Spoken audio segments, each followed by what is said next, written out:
Double down करेंगे, he will reinforce a failure, गलती में गलती मिलाएंगे और ग्राउंड इन्वेजन लॉन्च कर देंगे। बिल्डअप तो हो ही रहा है, लगातार चल रहा है जैसे हम बात कर रहे हैं। या उनको अभी भी ग्लिमरिंग ऑफ लाइट आ जाएगी फ्रॉम गॉड, वहीं पे उम्मीद दुनिया की टिकी है कि अभी भी उनको रोशनी दिख जाए।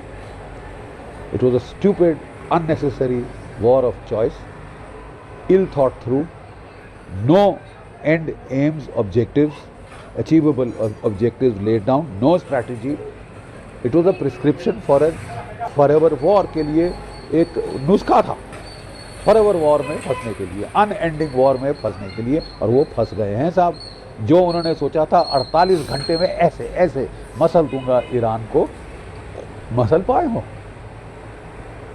कह दो, दिल पे हाथ रख के कह दो कि मैंने ईरान को मसल। झूठ बोलने का तो आदि है ये सज्जन। उन्होंने सोचा था कि डीकैपिटेशन स्ट्राइक से हम 48 घंटे में ख़त्म कर देंगे ये लड़ाई।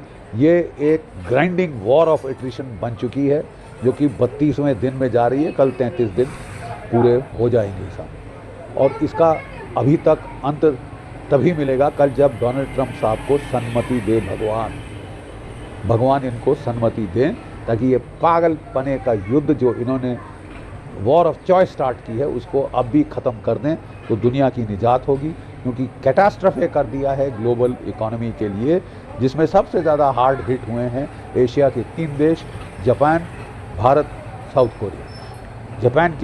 भारत की इकोनॉमी 8% पर एनम की रेट से ज़्यादा जा रही थी।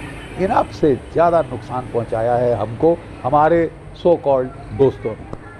एक दोस्त America, strategic partnership defining of the 21st century, हमारी रेड लगा दी है इकोनॉमी।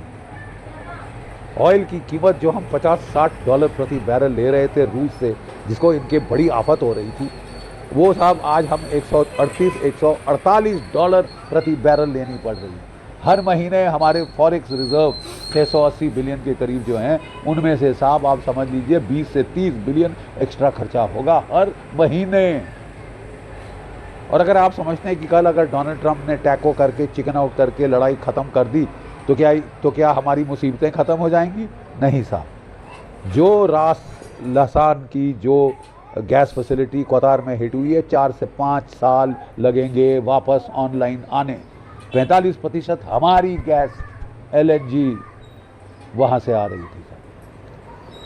तो अब भारत को तो खास चोट लगाई है भारत के दोस्तों ने, और वो कह रहे नहीं साहब अभी तो आधी लड़ाई हुई है। नितिन साहब ने बोला है अभी तो आधी लड़ाई हुई है, अभी तो हम और लड़ेंगे जब तक आखिरी ईरानियन मार ना डालें, मर्डर ना कर डालें, तब तक तो हमने रुकने नहीं वाले।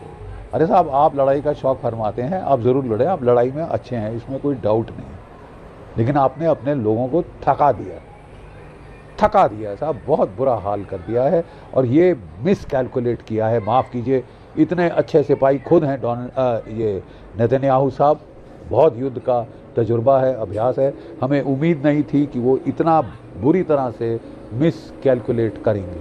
जो लड़ाई वो 48 घंटे में ख़त्म करने की सोच रहे थे, आज 32वें दिन में है।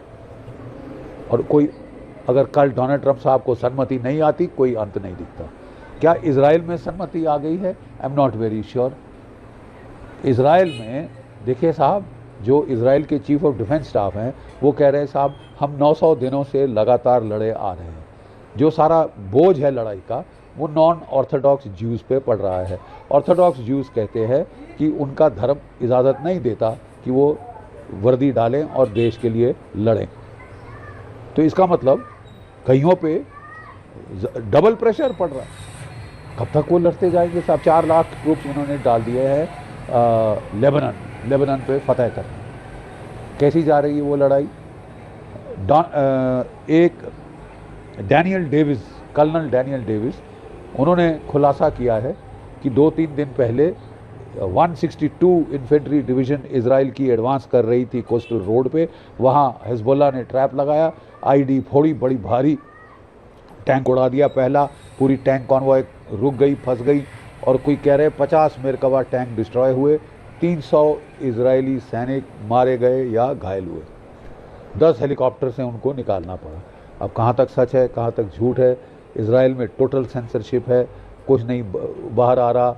वहाँ पे साहब आपके वो कह रहे हैं कि हाइफा की रिफाइनरी जल चुकी है, डिमोना का न्यूक्लियर प्लांट हिट हुआ है, तेल अवीव जेरूसलम चोट पे चोट पहुंची है, लोग रात में सो नहीं पाते, 3-4 बार बंकरों में भागना पड़ता है, तंग आ गए हैं इजराइल के लोग भी।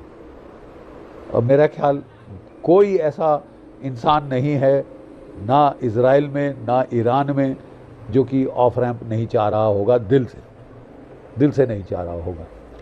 डोनाल्ड ट्रंप ने पहले बोला कि मैं कोई तेल नहीं ले रहा गल्फ से, मेरे को कुछ नहीं लेना देना गल्फ से, बंद रहती है तो जाए भाड़ में जाए। जिन देशों को चाहिए तेल या तो वो मेरे से ले लें गैस या तेल, या साहब वो आके खोल ले गल्फ ऑफ हॉर्मुज को, मैं नहीं खोलूँगा साहब। ये उनके सुबह की ट्वीट थी। शाम की उनकी ट्वीट आई कि पेजेश्कियन साहब प्रेसिडेंट ऑफ ईरान कह रहे हैं वो सीज़ फायर चाहते हैं, मैं सीज़ फायर तभी दूंगा जब वो गल्फ ऑफ हॉर्मुज को खोलें। अब क्या होगा, खुलेगी नहीं खुलेगी, कल सुबह 6:30 बजे दुनिया को विदित हो जाएगा। हम अभी भी भगवान से, खुदा से, जीसस क्राइस्ट से विनती करते हैं कि डोनाल्ड ट्रंप को सन्मति प्रदान करें कि जो बेवकूफ़ लड़ाई वॉर ऑफ चॉइस उन्होंने शुरू की थी उसको अब भी ख़त्म कर दें और दुनिया को बख्श दें एक रिसेशन से, एक कैटास्ट्रोफे, इकोनॉमिक कैटास्ट्रोफे से जो सबसे ज़्यादा भारत को चोट पहुंची है। इतनी अच्छी जा रही थी हमारी इकोनॉमी, डिरेल कर दिया है। जितना भी ब्रेव फेस हम डालें उसके ऊपर नुकसान तो साहब अच्छा खासा हुआ है। हमारे ग्रोथ 8% से कई लोग 5-6% पे ला गए और ये तो अभी उम्मीद है कि कल ख़त्म हो जाएगी, तब ख़त्म हो भी जाएगी। मैंने बताया 4-5 साल लगेंगे गैस को वापस आने में। अनइंटेंडेड कॉन्सिक्वेंसेस हुई हैं साहब, ना केवल oil, gas, fertiliser, ammonium nitrate जो कि सारे किसान 30% दुनिया का गल्फ से आ रहा था, अभी किसान फसलें बो रहे हैं। अगर वो बगैर अमोनियम नाइट्रेट के करेंगे, हमारी ग्रीन रेवोल्यूशन गई काम से, कम यील्ड होगी क्रॉप्स की, अगले साल भुखमरी चालू हो जाएगी अफ्रीका के कई देशों में, एशिया के कई देशों में, शामिल पाकिस्तान। भुखमरी। थैंक यू डोनाल्ड ट्रंप, क्या शातिर दिमाग पाया। अच्छी भली चल रही थी दुनिया साहब, चैन नहीं था आपको। You have made America great again. माफ़ कीजिए, आपने अमेरिका के मिलिट्री प्रेस्टीज को जो नुकसान पहुंचाया है वो आप ही जानते हैं। थैंक गॉड लग रहा है कि कुछ जो रिटायर्ड फौजी हैं अमेरिका के, उन्होंने डोनाल्ड ट्रंप को यथार्थ से अवगत करा दिया। वर्ल्ड वॉर 2 में जब ये आइलैंड हॉपिंग कैंपेन कर रहे थे तो जो मरीन लैंडिंग जो हो रही थी, 23 से 35% कैजुअल्टी अटैकिंग फोर्स की, मरीन्स की, हर आइलैंड पे हो रही थी। और आप कह रहे चढ़ जाओ, अबू मूसा ले लो, छोटा खुम्ब, बड़ा खुम्ब, लड़ाक आइलैंड ले लो, खर्ग ले लो, ये ले लो, वो ले लो, कोस्ट भी पकड़ लो। 20,000 ट्रूप्स दूंगा था, क्योंकि उससे ज़्यादा मर गए तो मेरी पॉलिटिकल कैरियर हिल जाएगा। मैं आई मी माई सेल्फ। कभी औरों का भी सोचिए साहब। बड़े अच्छे सैनिक हैं आपके, बड़े टॉप क्वालिटी के special forces, airborne divisions, marines हैं, उनका भी सोचिए साहब। तो दुनिया के सामने खुद को सुपर पावर और ताकतवर बताने वाले ट्रंप पहले तो कह रहे हैं कि जंग हमने जीत ली है, लेकिन आखिर ये युद्ध अभी और लंबा क्यों चलने वाला है, इसी पर बातचीत करेंगे। जीडी बख्शी सर हमारे साथ जुड़ गए हैं। क्या लग रहा है जीडी सर, क्या ट्रंप के बयान के मायने क्या है? क्या जंग अभी और लंबी चलने वाली है? एक तरफ तो ट्रंप ये भी कह रहे हैं कि जंग हम जीत चुके हैं, ईरान को खत्म कर चुके हैं। देखिए, वो ऑफ रैम्प भी ढूंढ रहे हैं, लेकिन वो जानते हैं कि अगर उन्होंने युद्ध अभी खत्म किया तो दुनिया सीधी समझ जाएगी कि वो पिट गए हैं, उनकी हार हो चुकी है। इसलिए वो कह रहे हैं कि मैं काम खत्म करके ही आऊँगा। अब क्या काम खत्म करना चाहते हैं ये समझ नहीं आ रहा, क्योंकि वो कह रहे हैं कि हॉर्मुज का खोलना मेरा ठेका नहीं, मेरा जिम्मा नहीं, जिसको तेल चाहिए वो आके खोल ले, क्योंकि यूरोप के देश हमारे साथ नहीं करना चाहते थे तो अब वो अकेले करें।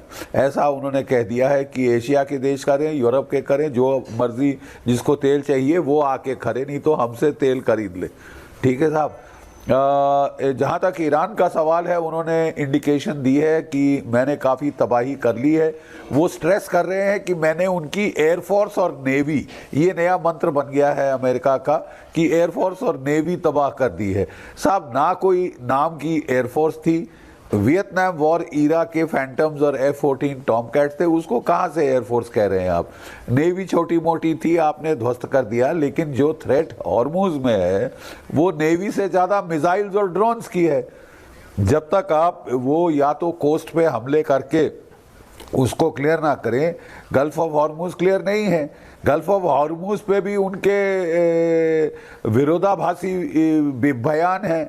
एक कह रहे हैं कि साहब मेरे को कोई परवाह नहीं गल्फ ऑफ हॉर्मुज की, दूसरे वो साथ ही उसी सांस में बोल रहे हैं कि साहब पेजेश्कियन साहब ने सीज फायर की बात की है, कोई सीज फायर नहीं होगा जब तक गल्फ ना खुले। ये मेरा ख्याल वो अपनी एम्बिग्यूटी क्रिएट कर रहे हैं अपनी मिलिट्री इंटेंशंस छुपाने के लिए। क्या है ये इंटेंशंस, क्या हो सकती हैं, आने वाला वक्त ही बताएगा। मेरा ख्याल बॉम्बिंग तो खूब इंटेंसिफाई करेंगे, बॉम्बिंग खूब इंटेंसिफाई करेंगे, और उसके बाद शायद ये वो जो यूरेनियम को लेने की कोशिश वो करेंगे, बशर्ते कि इनको पता चले कि यूरेनियम कहाँ है। इस्फहान पर बड़ी ज़बरदस्त बमबारी हो रही है, क्योंकि इनका दावा है कि वो 60% से 90% एनरिचमेंट कर रहे थे। इसलिए वो कह रहे हैं कि ईरान को हमने बहुत बुरी तरह से, इस्फहान को बहुत बुरी तरह से हमने हिट किया है, ध्वस्त किया है। खैर पिछली बारी भी इनका क्लेम था कि नतांज फौदरो शौदरो सब हम ऑब्लिटरेट बिल्कुल जीडी सर, आज की बातों से ये भी लग रहा है कि ट्रंप की बातों में बौखलाहट भी है।